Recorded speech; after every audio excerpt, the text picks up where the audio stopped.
أعوذ بالله من الشيطان الرجيم بسم الله الرحمن الرحيم الحمد لله رب العالمين والصلاة والسلام على نبينا محمد وعلى آله وصحبه اجمعین اما بعد۔ آج ہم اللہ کے فضل و کرم سے عمدۃ الاحکام کے ساتھ ہیں۔ عمدۃ الاحکام صحیح بخاری اور صحیح مسلم کی احادیث پہ مشتمل ایک عظیم الشان کتاب ہے، اور آج ہم پڑھیں گے اللہ کے فضل و کرم سے، اللہ کی مشیت سے حدیث نمبر 149، 150، 151، 149، 150 اور 151، اور ان تینوں احادیث کا تعلق ہے نماز خوف کے موضوع سے، کہ خوف کی حالت میں نماز کیسے پڑھی جائے گی۔ مثال کے طور پہ دشمن کفار سامنے کھڑے ہیں، ادھر مسلمان فوج ہے، ادھر ان کی فوج ہے، تو اس موقع پہ نماز کیسے پڑھی جائے گی۔ اس موضوع پہ پہلے ہم گفتگو پڑھ چکے ہیں، کون سی کتاب میں؟ الدرر البہیہ میں، اور آج ہم گفتگو پڑھیں گے عمدۃ الاحکام میں۔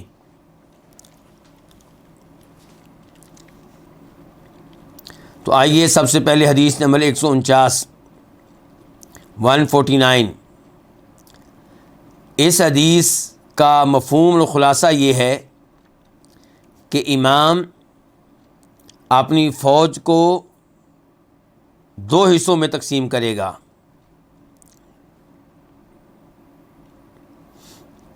اور امام فوج کے ہر حصے کو، امام سے مراد کمانڈر، حکمران، جو سپہ سالار ہے، تو وہ اپنی فوج کو دو حصوں میں تقسیم کرے گا اور ہر حصے کو ایک رکعت خود پڑھائے گا، اور ہر گروہ ایک رکعت خود ادا کرے گا۔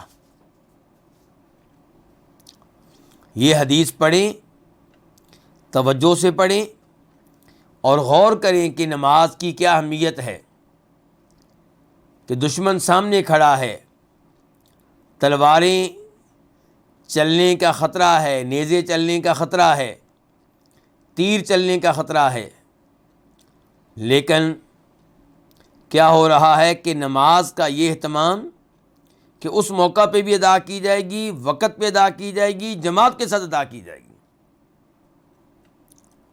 اور ہم لوگ معمولی سی باتوں پہ نماز کو پیچھے کر دیتے ہیں۔ کوئی میچ دیکھنے کی خاطر نماز کو قربان کر دیتا ہے، کوئی کسی شادی کی تقریب کی وجہ سے نماز کو قربان کر دیتا ہے، کوئی سکول کالج کی پڑھائی کی وجہ سے روزانہ کی بنیاد پہ نماز کو قربان کر دیتا ہے، تو یہ صورتحال ٹھیک نہیں ہے۔ عن عبد اللہ بن عمر بن الخطاب رضی اللہ عنہما قال صلی بنا رسول اللہ صلی اللہ علیہ وسلم صلاة الخوف فی بعض ایامہ التی لقی فیہا العدو۔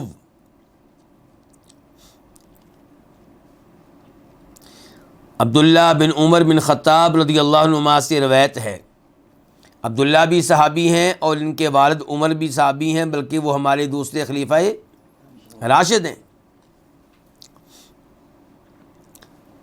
تو یہ کہتے ہیں عبداللہ کہ صلی بنا، ہمیں نماز پڑھائی رسول اللہ صلی اللہ علیہ وسلم نے، صلاۃ الخوف، خوف والی نماز۔ خوف کس کو کہتے ہیں؟ ڈر، جب دشمن کی طرف سے حملے کا ڈر ہو۔ فی بعض ایامہ التی لقی فیہا العدو، اپنے ان ایام میں سے کسی یوم میں جن ایام میں آپ دشمن سے ملے، دشمن کا سامنا کیا۔ ایام سے مراد دن بھی ہو سکتے ہیں، ایام سے مراد جنگیں بھی ہو سکتی ہیں، لڑائیاں بھی ہو سکتی ہیں۔ اور یہ لڑائی جس کا تذکرہ یہاں پہ ہونے لگا ہے یہ نجد کی جانب لڑی گئی۔ نجد کا معنی کیا ہوتا ہے؟ بنیادی معنی ہوتا ہے اونچی جگہ، بالائی علاقہ، اونچا علاقہ۔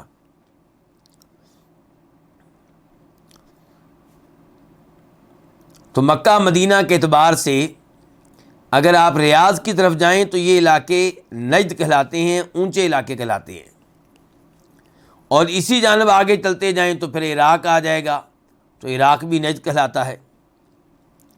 تو یہاں پہ اس لڑائی میں جس نجد کا تذکرہ ہے، یہ نجد جو ہے یہ وہ والا عراق والا نہیں ہے۔ اور جس حدیث میں آپ نے بتایا تھا کہ فتنے نجد سے اٹھیں گے، اس سے مراد عراق والا نجد ہے۔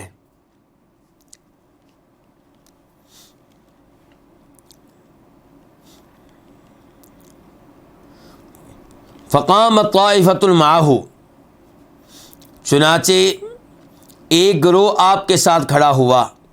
طائفۃ، ایک گروہ آپ کے ساتھ کھڑا ہوا، کس لیے؟ نماز پڑھنے کے لیے، یعنی کہ آپ امامت کرا رہے ہیں اور وہ لوگ آپ کے پیچھے کھڑے ہیں۔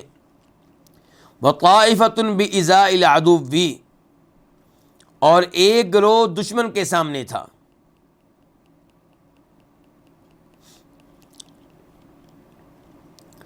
فصلی بالذین معہ رکعۃ، تو آپ نے ان لوگوں کو جو آپ کے ساتھ تھے ایک رکعت پڑھائی۔ ثم ذہبوا، پھر وہ چلے گئے، جن کو آپ ایک رکعت پڑھا چکے ہیں وہ چلے گئے۔ کہاں چلے گئے؟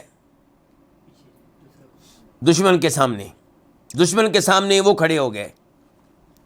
وجاء آخرون، اور دوسرے آئے، دوسرے کون سے؟ جو پہلے دشمن کے سامنے کھڑے تھے، دوسرے آئے۔ فصلی بہم رکعۃ، تو آپ نے ان کو بھی ایک رکعت پڑھائی۔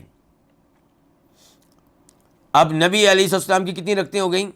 2، اور پہلا گروہ آپ کے ساتھ کتنی رکعتیں پڑھ کے گیا ہے؟ 1، اور دوسرا گروہ 1۔ وقضت طائفتان رکعۃ رکعۃ، اور دونوں گروہوں نے ایک ایک رکعت ادا کر لی۔ گویا کہ ایک ایک رکعت انہوں نے الگ سے ادا کی، اور اس کے بعد انہوں نے خود ہی سلام پھیر لیا۔ جبکہ نبی علیہ السلام نے اپنی 2 رکعتیں مکمل ہونے کے بعد سلام پھیر دیا تھا۔ تو میں بتا چکا ہوں کہ نجد سے یہاں پہ کیا مراد ہے، بتا چکا ہوں کہ نجد سے مراد یہاں پہ وہ نجد ہے جو آج کل سعودیہ کے اندر ہے، یعنی کہ قصیم سے لے کے ریاض وغیرہ، یہ جو ایریے ہیں ان میں جو نجد ہے۔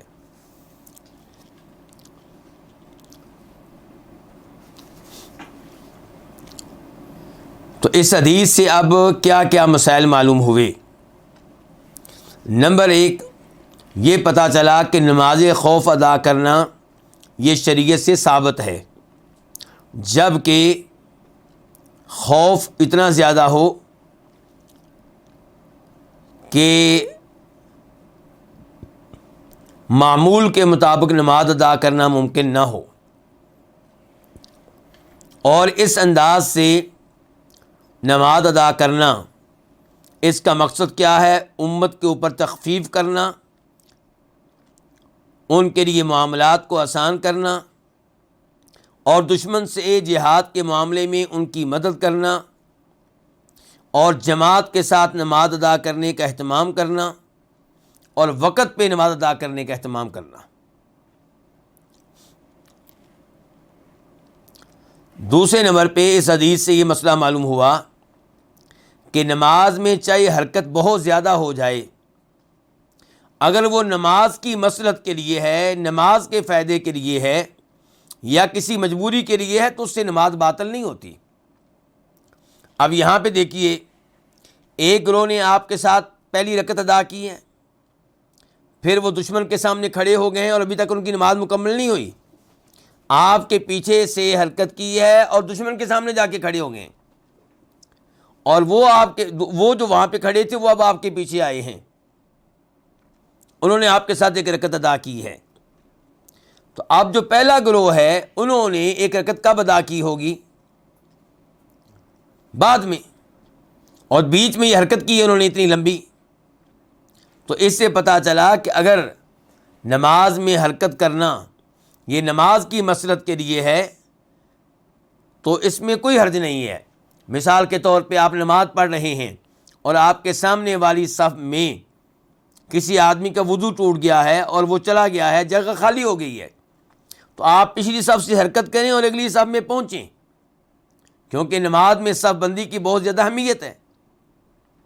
اور کوئی یہ فتویٰ نہ لگائے کہ اس وجہ سے تو نماز باطل ہو جائے گی کیونکہ بہت زیادہ حرکت ہو گئی ہے۔ یہ حرکت نماز کی مصلحت کے لیے ہے، اور اس قسم کی حرکت نبی علیہ الصلوۃ والسلام سے ثابت ہے۔ کبھی آپ نماز پڑھ رہے ہیں اور کوئی صحابی آپ کے ساتھ آ کے کھڑے ہو جاتے ہیں تو آپ ان کو پکڑتے ہیں۔ امام جب دو آدمی نماز پڑھ رہے ہو تو امام کو دائیں جانب ہونا چاہیے یا بائیں جانب؟ بائیں جانب۔ اب جو آئے ہیں بعد میں ان کو آپ کے دائیں جانب کھڑے ہونا چاہیے تھا، وہ آپ کے ادھر کھڑے ہو گئے، تو آپ نے ان کو پکڑا نماز میں اور ان کو حرکت دے کے اپنی دائیں جانب کھڑا کیا۔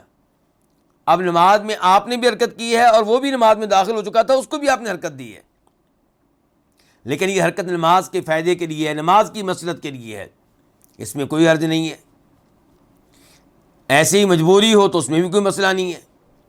مثال کے طور پہ عورت نماز پڑھنا چاہ رہی ہے اور بچہ رو رہا ہے تو بچے کو پکڑ لیتی ہے نماز میں، یعنی کہ پہلے لیٹا ہوا تھا اب نماز میں ہی پکڑتی ہے اور رکوع سجدہ کرتے ہوئے اس کو پھر زمین پہ لٹا دیتی ہے، اگلی رکعت کے لیے پھر پکڑ لیتی ہے، تو اس میں کوئی حرج نہیں، کیونکہ یہ چیز بھی نبی علیہ الصلوۃ والسلام سے ثابت ہے۔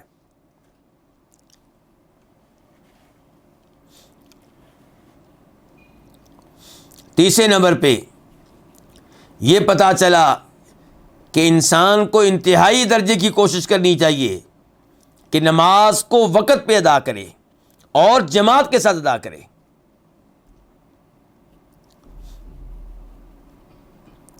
اگر جماعت کا معاملہ ہلکا ہوتا تو جب دشمن کی فوجیں سامنے کھڑی ہیں اس موقع پہ اعلان کیا جاتا کہ جماعت معاف ہے تم لوگوں کو، اپنی اپنی نماز پڑھ لو جہاں پہ جیسے پڑھ سکتے ہو،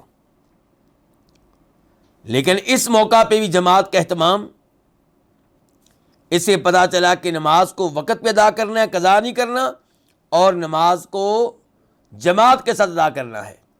تو یہاں پہ وہ مرد بھی غور کریں جو بغیر کسی وجہ کے اپنے گھروں میں نماز پڑھتے ہیں، بغیر کسی مجبوری کے۔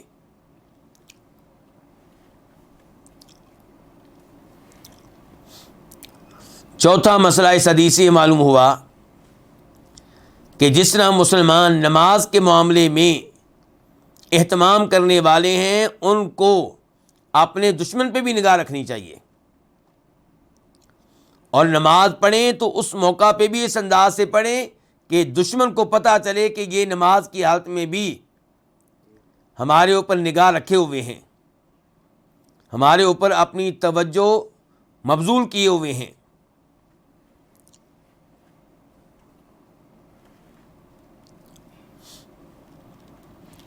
تو یہ نماز خوف کا پہلا طریقہ جو ہم نے پڑھا ہے۔ نماز خوف کے کئی طریقے ہیں اور یہ ہم نے پہلا طریقہ پڑھا ہے، ورنہ نماز خوف کے امام ابن حزم رحمہ اللہ نے 14 طریقے بیان کیے ہیں کہ یہ ثابت ہیں، احادیث سے ثابت ہیں۔ امام نووی کہتے ہیں کہ 16 طریقے نماز خوف کے نبی علیہ الصلوۃ والسلام سے مروی ہیں۔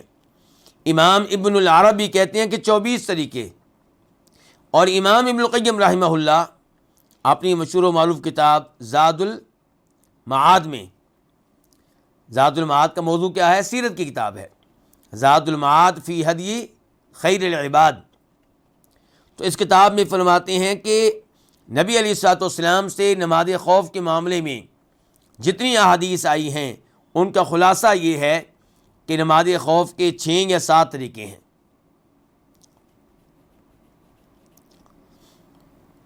تو ایک طریقہ ہم نے پڑھ لیا اور ابھی ہم پڑھنے لگے ہیں دوسرا طریقہ۔ اس دوسرے طریقے میں کیا ہے کہ امام ہر گروہ کو 1 رکعت پڑھائے اور پھر امام سلام نہ پھیرے. پیچھے کیا تھا؟ یعنی کہ نبی علیہ الصلوۃ والسلام نے ہر گروہ کو، پہلے گروہ کو ایک رکعت پڑھائی، پھر وہ چلے گئے. دوسرا گروہ آیا، ان کو آپ نے ایک رکعت پڑھائی، پھر آپ نے سلام پھیر دیا، اور ان لوگوں نے ایک ایک رکعت خود ہی مکمل کی. ایسے ہی تھا. اب دوسرے طریقے میں کیا ہے؟ امام ہر گروہ کو ایک رکعت پڑھائے. اب امام کی کتنی رکعتیں ہو گئیں؟ 2. اور پھر امام انتظار کرے اس بات کا کہ ہر گروہ اپنی ایک ایک رکعت مکمل کرے، اور پھر امام صاحب سلام پھیریں گے. اب دیکھیے، اور یہ طریقہ جو ہم پڑھنے لگے اس میں دشمن قبلے والی سائڈ پہ نہیں ہے. جو پہلے ہم نے طریقہ پڑھا تھا اس میں دشمن کدھر تھا؟ قبلے والی جانب. جو اب پڑھنے لگے اس میں دشمن قبلہ والی جانب نہیں ہے. عن یزید بن رومان، روایت ہے یزید بن رومان سے، یہ زبیر بن عوام رضی اللہ عنہ کے آزاد کردہ غلام تھے. یہ روایت کرتے ہیں صالح بن خوات بن جبیر سے. صالح بن خوات بن جبیر انصاری ہیں اور تابعی ہیں، یعنی کہ صحابی نہیں ہیں. ان کے والد خوات بن جبیر وہ صحابی ہیں. اور یہ روایت کرتے ہیں عمن صلی مع رسول اللہ صلی اللہ علیہ وسلم، اس صحابی سے جس صحابی نے نبی علیہ الصلوۃ والسلام کے ساتھ نماز پڑھی ہے یوم ذات الرقاع، ذات الرقاع والی لڑائی کے دن. کون سی نماز پڑھی ہے؟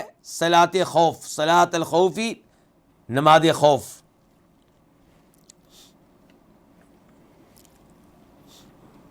یہ جو غزوہ ہے، غزوہ ذات الرقاع، یہ کب ہوا؟ عام طور پہ مورخین کا موقف یہ ہے کہ 5 ہجری کو. کہاں ہوا؟ نجد کے علاقے غطفان کی زمین پہ. اس کا نام غزوۃ ذات الرقاع کیوں پڑا؟ یعنی کہ وہ غزوہ جس میں چیتھڑے استعمال ہوئے. چیتھڑے کس کو کہتے ہیں؟ کپڑوں کے ٹکڑے. یعنی کہ وہ غزوہ جس میں صحابہ کرام کے پاؤں زخمی ہوئے اور انہوں نے اپنے پاؤں پہ پٹیاں کیں. کس چیز کی پٹیاں کیں؟ کپڑے لے کر، کپڑوں کے ٹکڑے کر کے، کپڑوں کے چیتھڑے استعمال کیے. اس بارے میں آپ کو ایک اور حدیث کی طرف لے کر جاؤں گا. جس حدیث کی طرف لے کر جا رہا ہوں اس کا نمبر ہے 4128 بخاری شریف میں 4128، اور اس کے راوی ہیں ابو موسیٰ اشعری رضی اللہ تعالیٰ عنہ. کہتے ہیں کہ ہم نبی علیہ الصلوۃ والسلام کے ساتھ نکلے ایک جنگ کے لیے، اور ہم 6 لوگ تھے. یعنی کہ یہ پورے لشکر کی بات نہیں کر رہے، یہ اپنے گروپ کی بات کر رہے ہیں کہ اس جنگ کے لیے جب ہم جا رہے تھے تو ہم، ان کے میرے ساتھی جو تھے کتنے تھے؟ 6. اور ہمارے پاس اونٹ ایک تھا. اب اونٹ پہ 6 آدمی بیٹھ سکتے ہیں ایک وقت میں؟ نہیں. تو کہتے ہیں ہم باری باری اس کے اوپر بیٹھتے تھے. اس کا مطلب ہے کہ 2 لوگ مثال کے طور پہ بیٹھ رہے ہیں، باقی پیدل چل رہے ہیں. کہتے ہیں فناقبت اقدامنا ونقبت قدمایا وسقطت اظفاری، تو ہمارے پاؤں پھٹ گئے، زخمی ہو گئے. کہتے ہیں خود میرے پاؤں بھی زخمی ہو گئے اور پھٹ گئے، میرے ناخن اتر گئے. صحابہ کرام کی محنتیں دیکھیں، قربانیاں دیکھیں. فَكُنَّا نَلُفُّ عَلَىٰ أَرْجُلِنَا الْخِرَقَ، تو ہم اپنے پاؤں پہ کپڑوں کے ٹکڑے لپیٹتے تھے، یعنی کہ پٹی کے طور پہ. فَسُمِّيَتْ غزوۃ ذات الرقاع، اسی لیے اس غزوے کا نام کیا رکھ دیا گیا؟ غزوۃ ذات الرقاع، کیونکہ اس غزوہ میں ہم اپنے پاؤں کے اوپر کپڑے کے ٹکڑوں سے پٹیاں کر رہے تھے. اب واپس آئیے اس حدیث کی طرف. یہاں پہ صالح بن خوات کہہ رہے ہیں کہ یہ حدیث مروی ہے، میں روایت کرتا ہوں اس صحابی سے جس نے اللہ کے رسول کے ساتھ علیہ الصلوۃ والسلام ذات الرقاع جنگ میں نماز خوف ادا کی تھی. یہ کون صحابی ہو سکتے ہیں؟ اس میں دو قول ہیں. ایک یہ کہ یہ صالح کے اپنے والد صاحب ہیں. کون؟ خوات بن جبیر. اور دوسری رائے یہ ہے کہ یہ سہل بن ابی حثمہ ہیں. سہل بن ابی حثمہ.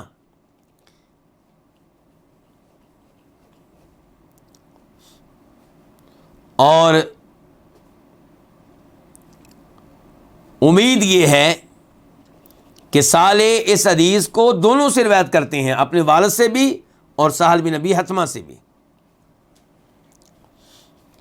تو صحابی کا نام باقاعدہ طور پہ اس حدیث میں نہیں آیا، تو کیا اس سے حدیث کی صحت پہ کوئی فرق پڑے گا؟ کوئی فرق نہیں پڑے گا، کیونکہ صحابی کوئی بھی ہو وہ کیا ہیں؟ وہ حجت ہیں، وہ بااعتماد ہیں. ان کی حدیث پہ ہمیں اعتماد یا کسی قسم کا کوئی شک و شبہ نہیں ہے.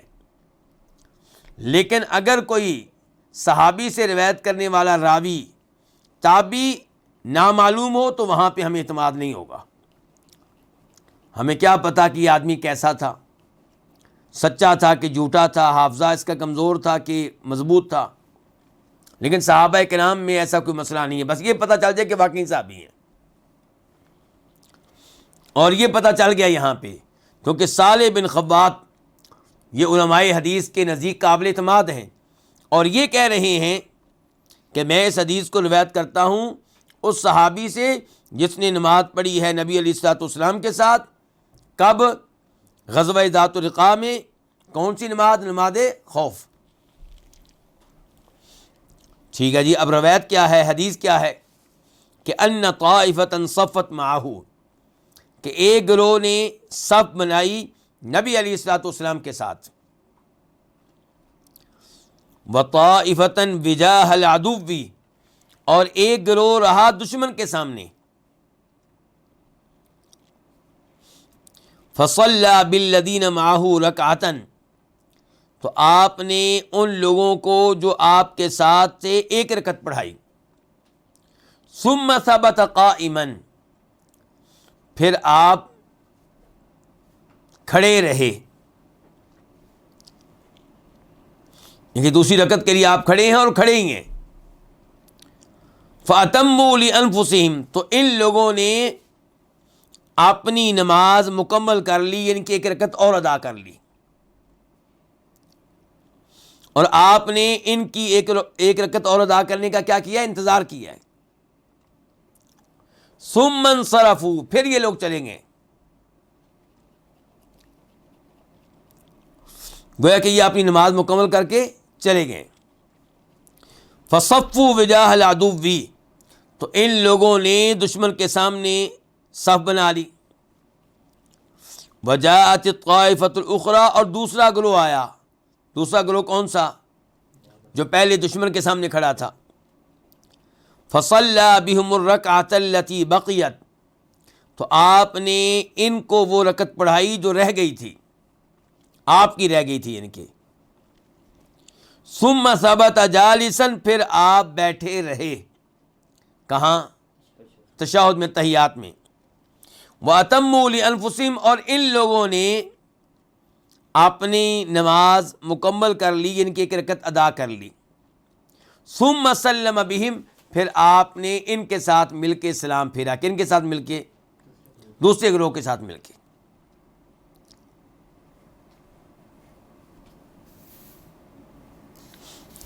اس حدیث کو روایت کیا امام بخاری نے، اور نمبر ہے 4129 4129، اور امام بخاری نے دوبارہ اس کو روایت کیا اور نمبر ہے 4131 4131، اور اس کو امام مسلم نے روایت کیا اور نمبر ہے 842 842۔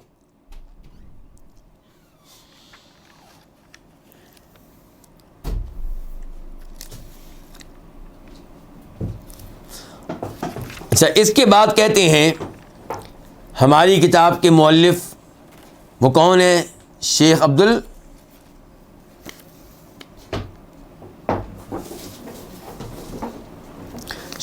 الغنی المقدسی۔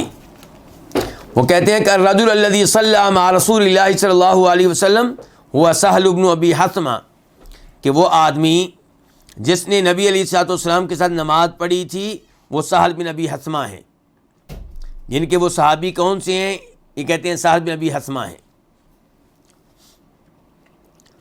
اچھا، یہ حدیث جو ہے یہ روایت کرنے کے بعد امام بخاری کیا کہتے ہیں؟ امام بخاری کہتے ہیں قال مالک، مالک نے کہا. کون سے مالک؟ امام مالک. کہ وذالک احسن ما سمعت فی صلاۃ الخوف، کہ نماز خوف کے معاملے میں یہ سب سے عمدہ حدیث ہے. ان کی نماز خوف کے کئی طریقے ہیں جو ثابت ہیں نبی علیہ الصلوۃ والسلام سے. امام مالک کہنا چاہتے ہیں کہ مجھے یہ طریقہ سب سے اچھا لگتا ہے.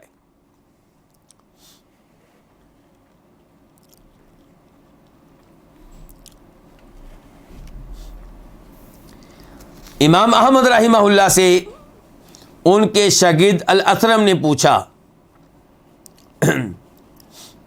کہ نماز خوف کے بارے میں جتنی احادیث آتی ہیں آپ سب کے قائل ہیں، سب کو مانتے ہیں، یا ان میں سے کسی ایک حدیث کو آپ اختیار کریں گے، باقی کو چھوڑ دیں گے؟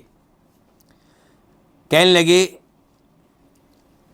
کہ میرا موقف یہ ہے، امام احمد کہہ رہے ہیں کہ من ذهب الیہا کلھا فحسن، جو ان تمام احادیث کو لے، ان تمام طریقوں کو اختیار کرے تو یہ اچھی بات ہے. وَأَمَّا حَدِيثُ سَهْلٍ فَأَنَا أَخْتَارُهُ، اور جس حدیث کو میں اختیار کرتا ہوں وہ یہ حدیث سہل ہے جو ابھی ہم نے پڑھی ہے.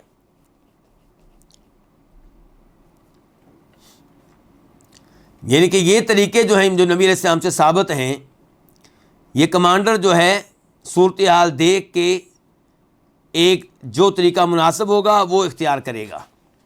کبھی نماز خوف کا ایک طریقہ مناسب ہوتا ہے اور کبھی دوسرا طریقہ مناسب ہوتا ہے، کبھی تیسرا. ابھی ہم تیسرا پڑھیں گے ٹھہر کر انشاءاللہ.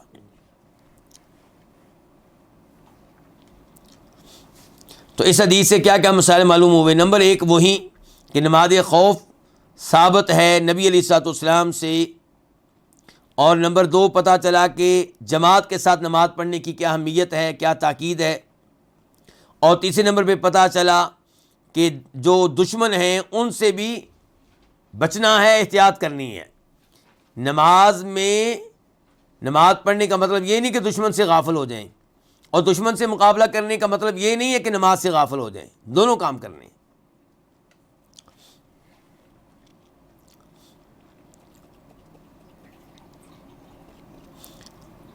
نمبر دو یہ پتہ چلا کہ جب کوئی مجبوری ہو، بڑی مجبوری، تو مقتدی اپنے امام سے الگ ہو سکتا ہے دوران نماز. یہاں پہ آپ نے دیکھا کہ پہلے گروہ نے آپ کے ساتھ ایک رکعت ادا کی، پھر انہوں نے اپنی ایک رکعت خود ادا کی، گویا کہ امام کی اقتداء سے نکل گئے یرحمک اللہ، اور پھر انہوں نے سلام پھیر دیا اور چلے گئے، جبکہ امام صاحب نے ابھی سلام نہیں پھیرا.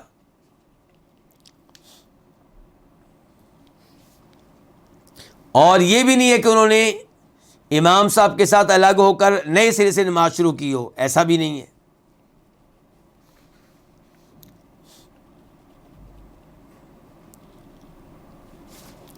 تیسرے نمبر پہ یہ پتہ چلا کہ نماز خوف نارمل حالات میں جو نماز پڑھی جاتی ہے اس سے کئی امور میں مختلف ہوتی ہے. ان میں سے ایک یہی جس کا بھی تذکرہ کیا ہے کہ امام صاحب نے ابھی سلام پھیرا نہیں اور مقتدی اپنی نماز مکمل کر کے جا چکے ہیں. اب ہم آتے ہیں حدیث نمبر 151 کی طرف. 151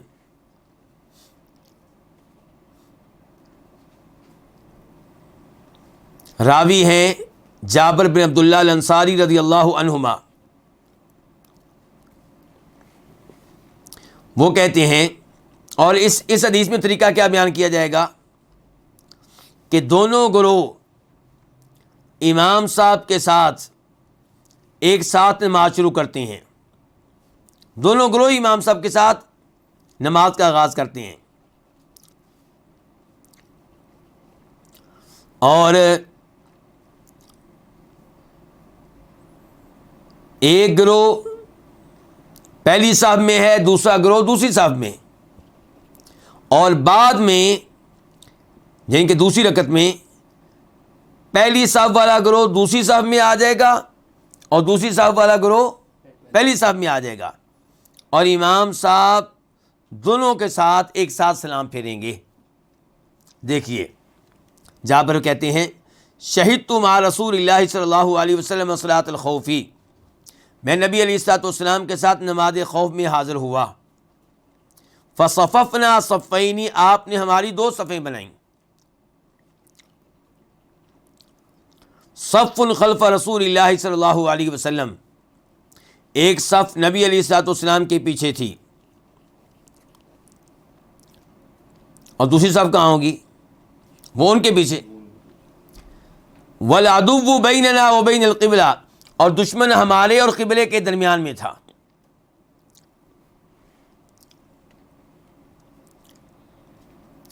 فکبر النبی صلی اللہ علیہ وسلم، تو نبی علیہ السلام نے اللہ اکبر کہا۔ کون سا اللہ اکبر؟ تکبیر تحریمہ، پہلی بار جو کہہ کے نماز میں داخل ہوتے ہیں۔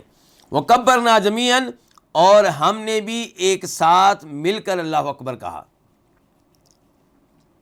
ثم رکع، پھر آپ نے رکوع کیا، ورکعنا جمیعا، اور ہم سب نے بھی رکوع کیا۔ ثم رفع رأسه من الرکوع ورفعنا جمیعا، پھر آپ نے اپنا سر رکوع سے اٹھایا اور ہم سب نے بھی اپنے اپنے سر رکوع سے اٹھائے۔ ثم انحدر بالسجود والصف الذی یلی، پھر آپ سجدے کے لیے سجدے میں جھک گئے، اور وہ صف بھی جو آپ سے متصل تھی، ان کے صف نمبر 1۔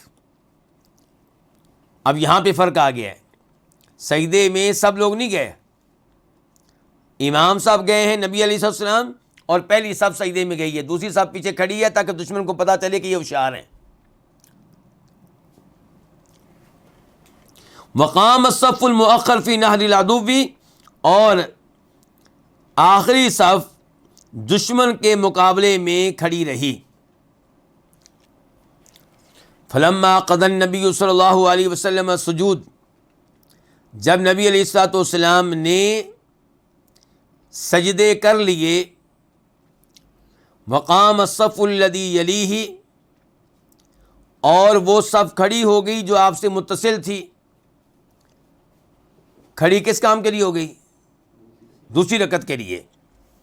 تو انحدر الصف المؤخر بالسجود، تو آخری صف جو ہے وہ سجدے میں سجدے کے لیے جھک گئی۔ وقاموا، اور پھر وہ کھڑے ہو گئے، کیا کر کے؟ سجدے کر کے۔ ثم تقدم الصف المؤخر، پھر پچھلی صف آگے بڑھی، وتأخر الصف المقدم، اور اگلی صف پیچھے ہٹی۔ صف نمبر 1 جو ہے وہ 2 بن گئی، جو 2 ہے وہ 1 بن گئی۔ ثم رکع النبی، اور یہ سب کچھ کب ہوا ہے؟ جب کہ اللہ کے نبی کھڑے ہیں دوسری رکعت کے لیے، اسی دوران، یعنی کہ پچھلی صف نے سجدے مکمل کیے ہیں، اسی دوران صفوں تبدیل کی گئی، حرکت ہو رہی ہے، نماز میں حرکت ہو رہی ہے، دیکھیں۔ ثم رکع النبی صلی اللہ علیہ وسلم ورکعنا جمیعا، پھر نبی علیہ الصلوۃ والسلام نے رکوع کیا اور ہم سب نے رکوع کیا۔ یہ رکوع کون سا ہے؟ دوسری رکعت کا۔ ثم رفع رأسه من الرکوع، پھر آپ نے اپنا سر رکوع سے اٹھایا، فرفعنا جمیعا، اور ہم سب نے اپنے اپنے سر رکوع سے اٹھائے۔ ثم انحدر بالسجود والصف الذی یلی، پھر آپ سجدے کے لیے جھک گئے، اور وہ صف بھی جو آپ سے متصل ہے، الذی کان مؤخرا فی الرکعۃ الاولی، جو پہلی رکعت میں پیچھے تھی، اب آگے ہے، اب آپ سے متصل ہے۔ تو یہ پہلی صف جو اب پہلی صف ہے، یہ اب سجدے میں جا چکی ہے۔ فقام الصف المؤخر فی نحر العدو، اور پچھلی صف کھڑی رہی دشمن کے سامنے۔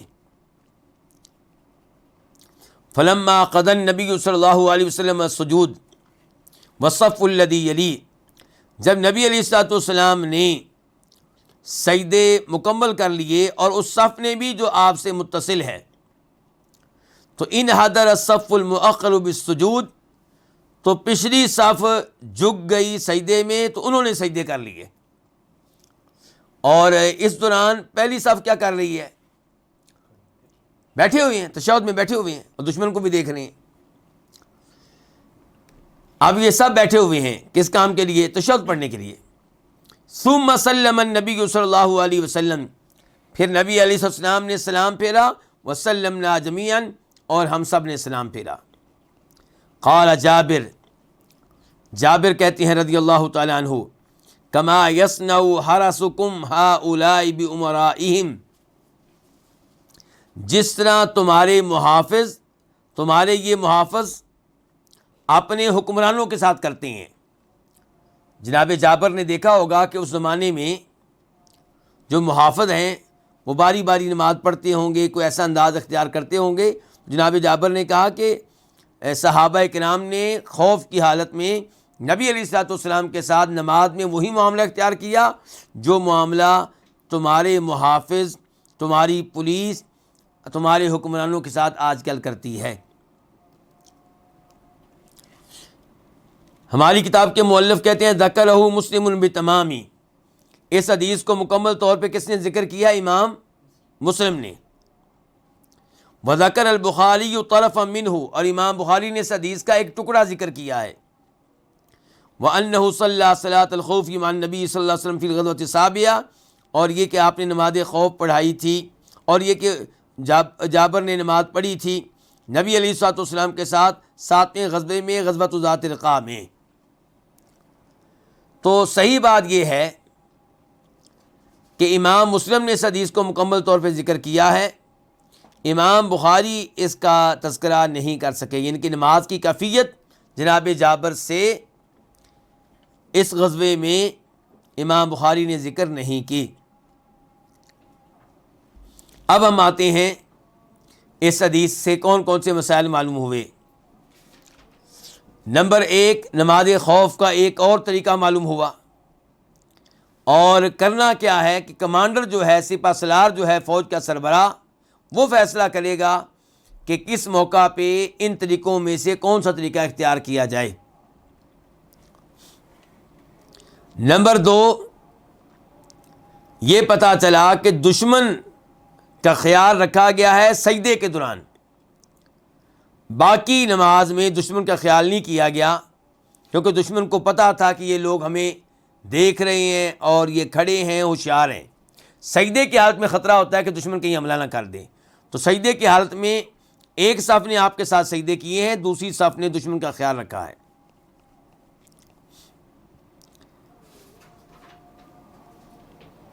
تیسرے نمبر پہ یہاں پہ صحابی کہہ رہے ہیں کہ یہ نماز پڑھتے ہوئے دشمن ہمارے اور قبلے کے بیچ میں تھا.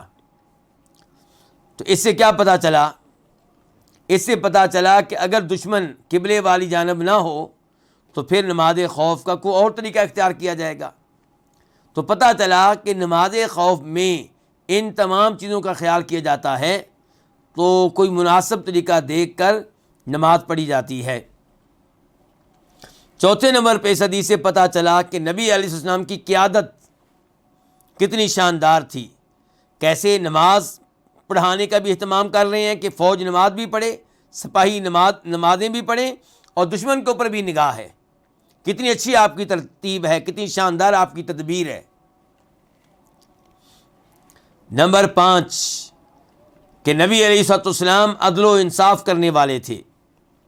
عدل و انصاف آپ نے کیا ہے فوج میں. عدل و انصاف سے اگر آپ ہٹتے تو آپ کیا کرتے؟ آپ آدھی فوج کو کہتے تم میرے ساتھ نماز پڑھ لو، باقی خود پڑھ لیں.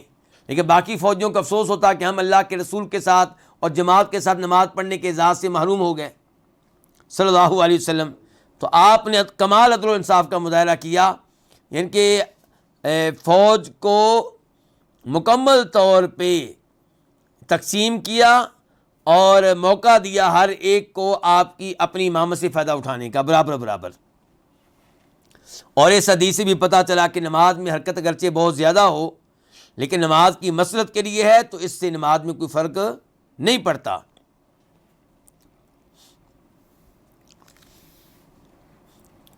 امام صنعانی رحمہ اللہ، ایک امام گزرے ہیں یمن کے، صنعاء شہر یمن میں ہے، اس کی طرف نسبت ہے ان کی امام صنعانی.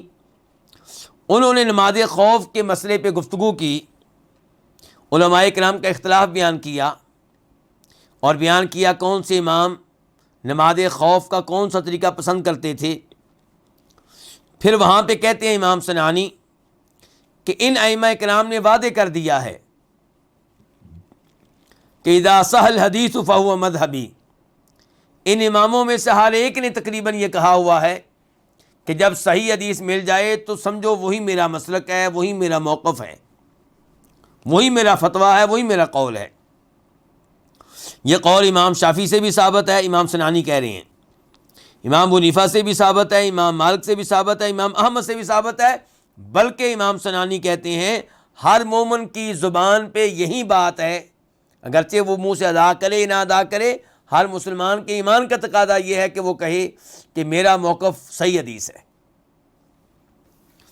تو جب نبی علیہ الصلوۃ والسلام سے کوئی حدیث ثابت ہو جائے، کون کہہ رہے ہیں؟ امام صنعانی، اور جس امام کو وہ حدیث معلوم نہیں ہو سکی، اس امام نے اس حدیث کے خلاف کوئی فتویٰ دے دیا، تو نبی علیہ الصلوۃ والسلام کی حدیث کو امام کے فتوے پہ ترجیح ہوگی، کیونکہ اللہ تعالیٰ کہتے ہیں وما آتاکم الرسول فخذوہ وما نہاکم عنہ فانتہوا، کہ جو اللہ کے نبی دیں علیہ الصلوۃ والسلام وہ لے لو، جس سے آپ منع کریں اس سے رک جاؤ۔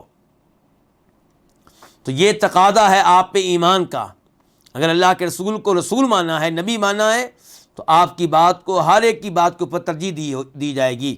امام مالک کی بات کے اوپر آپ کی بات کو ترجیح ہوگی، امام ابو حنیفہ رحمہ اللہ کا فتویٰ آپ سے ٹکرائے تو آپ کی حدیث کو لیا جائے گا، امام ابو حنیفہ رحمہ اللہ کے فتوے کو چھوڑ دیا جائے گا۔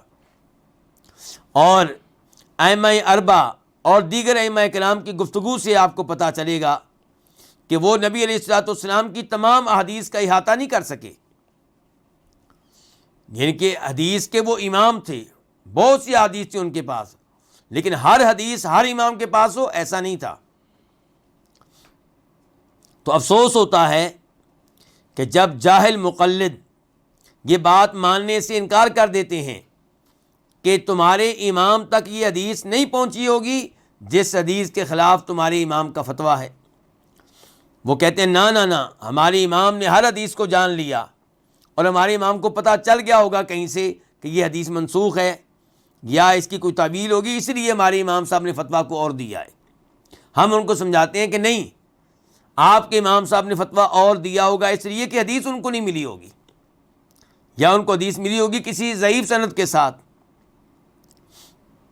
تو اب امام صنعانی کہتے ہیں میں یہاں پہ یہ کہوں گا کہ جو بھی اپنے امام کی تقلید کرتا ہے کسی ایسے مسئلہ میں جس مسئلہ میں حدیث کچھ اور کہہ رہی ہے اور اس کا امام کچھ اور کہہ رہا ہے، تو اگر وہ اپنے امام کا فتویٰ لیتا ہے تو سچ پوچھیں وہ اپنے امام کا بھی مقلد نہیں ہے، وہ اپنے امام کا بھی پیروکار نہیں ہے، وہ اپنے امام کی بات ماننے والا بھی نہیں ہے، کیونکہ اماموں نے تو واضح طور پہ کہہ دیا تھا کہ صحیح حدیث آ جائے تو صحیح حدیث کو لے لینا، ہمارا وہی موقف ہوگا، ہمارا وہی فتویٰ ہوگا، ہمارا وہی قول ہوگا۔ یہیں پہ آج کے درس کا اختتام کرتے ہیں۔ اللہ رب العزت سے دعا ہے کہ اللہ تعالی ہمیں قرآن و حدیث کے مسائل دل جمعی کے ساتھ سیکھنے کی توفیق دے، اور آپ سب کو اللہ جزائے خیر دے جو اپنا قیمتی وقت دے کر حدیث شریف کے درس میں بیٹھتے ہیں۔ اللہ تعالیٰ پوری زندگی ہمیں ان احادیث کے ساتھ جڑے رہنے کی توفیق بخشے۔ وصلی اللہ تعالی علی نبینا محمد وعلی آلہ وصحبہ اجمعین۔